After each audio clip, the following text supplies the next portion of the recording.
嗨，大家好，我是大头，欢迎来到我的频道。今天这期视频简单分享一个最近我比较迷恋的健身训练日加餐，只用1分钟就能做好的希腊酸奶碗，低卡高蛋白，同时还能满足味蕾。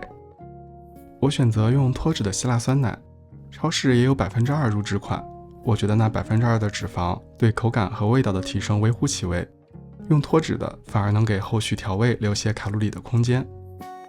可以从营养成分表看到，希腊酸奶确实高蛋白低卡路里，但是也是真的不好下咽，所以我会从味道和口感2方面来改善。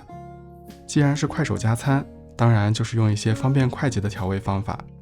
今天我用的是果酱，不过果酱和果酱也是有点区别的，刚好我这里3款比较有代表性。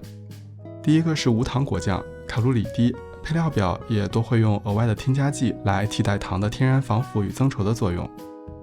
第二个是低糖果酱，配料表第一位的还是水果，卡路里会比刚才无糖的多大约50%。第三个是在中东超市买的玫瑰酱，含糖量就更高了，但其实单看卡路里的话，跟第2个果酱差别不大。前面2款果酱酸味比较突出，和希腊酸奶本身的酸味搭配并不那么好吃。为了让果味突出，实际会放得更多，最后卡路里和糖也都没少吃。所以我今天就直接用1大勺玫瑰酱来调味了。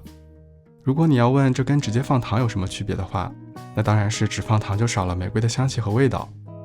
至于为什么不用代糖，就是希腊酸奶太稠，代糖不好溶解，况且都是训练日的加餐了，这点卡路里就不要再省了。最后撒上5克的杏仁片来丰富口感。